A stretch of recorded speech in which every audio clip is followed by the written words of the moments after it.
और ज्योतिष का तो श्रीमान लाखों वर्ष पहले और लाखों वर्ष आगे की गणना करने वाला विज्ञान तो ज्योतिष के सामने बौना है। यदि जो विज्ञान को उसके आगे बढ़ाना चाहिए।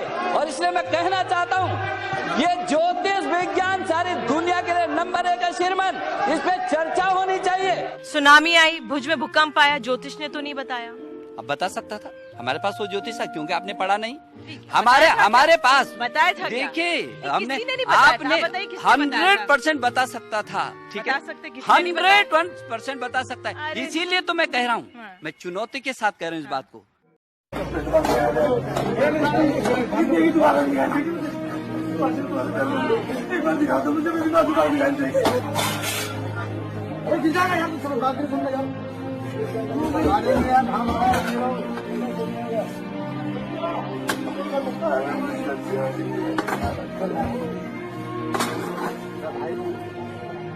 मम्मी को एक्सेप्ट कर गया, मम्मी तो पसंद है मैं मम्मी।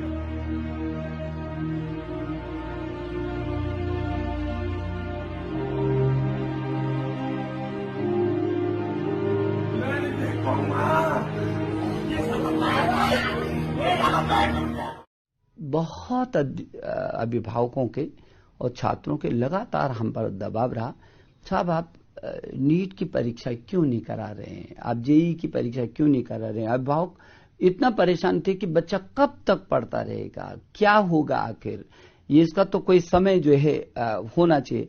हम लोग जब परिस्थितियां थी तो एक बार थोड़ा सा पीछे किया, फिर दूसरी बार पीछे किया, क्योंकि ऐसी परिस्थितियां थी, लोग तैयार भी नहीं थे और परिस्थितियां थी। इस बीच सुप्रीम कोर्ट ने एक आदेश किया सुप्रीम कोर्ट में, और सुप्रीम कोर्ट ने कहा कि मैं जो सुप्रीम कोर्ट की मोटी मोटी भाषा है उसको मैं कहना चाहता हूं कि उन्होंने कहा कि हम मानते हैं कि महामारी की स्थिति है, लेकिन अंततः जीवन जीना है और हम छात्रों के भविष्य को लंबे समय तक संकट पर नहीं रखा जा सकता।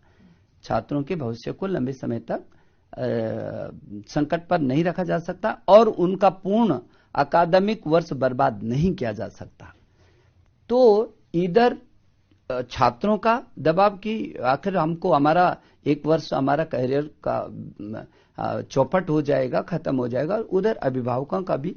इसलिए एनटीए ने जो तिथियां की 2 बार पीछे की और आज ही एनटीए के जो डीजी ने मुझे सूचना दी, मुझे बहुत खुशी है कि जेईई के जो कुल छात्र थे वो 8.58 लाख छात्रों ने अपना रजिस्ट्रेशन किया था और उसमें से कल तक 7,25,000 छात्रों ने एडमिट कार्ड को डाउनलोड कर दिया।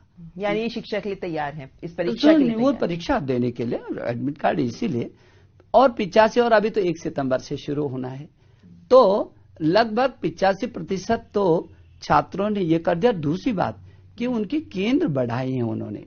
एक केंद्र में मुश्किल से 100 से 150 बच्चे आएंगे, दूसरे में उन केंद्रों पर भी बच्चों ने 99% बच्चों की जो प्राथमिकता थी कि मुझे ये केंद्र चाहिए, उस केंद्र को दिया। सेमेस्टर सिस्टम का size bar council of India की रेगुलेशन ले लें, एमसीआई की ले लें, एआईसीटी की ले लें। मैं आपको टाइम टेबल दिखा रहा हूं आईआईटी दिल्ली का, उस आप एकेडमिक कैलेंडर को देख लें।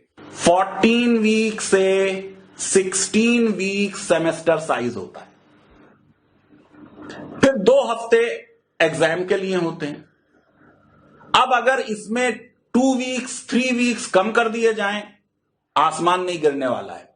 लेकिन अगर आप बहुत ही पर्टिकुलर हैं कि हम 14 वीक से कम में नहीं करेंगे मामला या 16 वीक से कम में नहीं करेंगे मामला, तो मैं आपको ऑप्शंस बता रहा हूं जिस तरीके से आपको आर्गू करना चाहिए था कि अगर हम ये एग्जाम अक्टूबर में भी ले जाए, सितंबर में सब लोग कह रहे हैं कि कोविड-19 की पीक अचीव होने वाली है, दिल्ली में कुछ पॉजिटिव साइन आए, फिर कल से आपने देखा नंबर बढ़ गए, तो अगर 1 दिसंबर से 30 मार्च तक हम जाएंगे तो हमारे 16 वीक्स पूरे हो गए और 2 वीक और हम ले लेंगे तो हमारे एग्जाम्स हो जाएंगे और फिर हम 15 अप्रैल में ये सेमेस्टर पूरा कर देंगे। 16 अप्रैल से लेकर हम 15 अगस्त तक चले जाएंगे, तो आपके 16 वीक्स पूरे हो गए, 2 वीक में एग्जाम ले लिया, 30 अगस्त को आपका एकेडमिक ईयर खत्म हो जाएगा बिना कुछ किए। कोई रिडक्शन नहीं है इस मॉडल में, मॉडल नंबर 1। और 1 सितंबर से नेक्स्ट सेशन शुरू हो जाएगा, एकेडमिक ईयर 0 नहीं होगा। दूसरा ऑप्शन ले लीजिए कि आप एग्जाम अक्टूबर में कर लें, एडमिशंस पूरे कंप्लीट कर लें, सेंट्रलाइज काउंसलिंग कर दें, फास्ट एडमिशन कर दें, 1 नवंबर से अगर आप क्लासेस शुरू करें, तो इसी मैं मॉडल पे चल रहा हूं। 16 वीक्स का सेमेस्टर, 2 वीक के एग्जाम, 1 नवंबर से 28 फरवरी तक आपके 16 वीक हो गए, और फिर आप 2 वीक के जो है एग्जाम कर लेंगे, और फिर आप जो है अपना नेक्स्ट सेशन जो है वो मार्च। थोड़ा एक अजीब घटना हुई मेरे साथ, और मैं आप लोगों को बताना चाहता हूं, जो कि थोड़ा मेंटली डिस्टर्ब कर गई मुझे। आज सुबह सुबह एक स्टूडेंट ने मुझे लिंक्डइन पे एक नोट भेजा, जो कि एक किसी स्टूडेंट का, उसी के भाई का सुसाइड नोट था। उसने कोशिश की होगी सुसाइड की, और वो बहुत ज्यादा परेशान था नीट को लेके।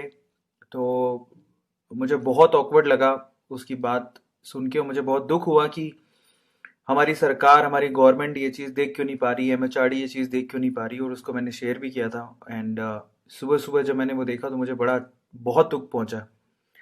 तो मैंने कहा यार, ये क्या वाकई में एग्ज़ाम बच्चों की ज़िंदगी से ज़्यादा बड़े हैं क्या? मुझे तो समझ में ही नहीं आई। फिर मैंने उसको अपने ट्विटर पे भी शेयर किया था, टैग करते हुए, ताकि गवर्नमेंट तक ये बात पहुंचे, और काफ़ी बच्चों ने उसे पहुंचाने की कोशिश भी करी है। और ये वाकई में बहुत ज़्यादा डिस्टर्बिंग है, और मुझे ऐसा लगता है कि वाकई में अभी एग्ज़ाम के लिए बच्चे प्रिपेयर नहीं हैं। और देखो क्या होगा मैं नहीं जानता हूँ, बट मैं कल आप लोगों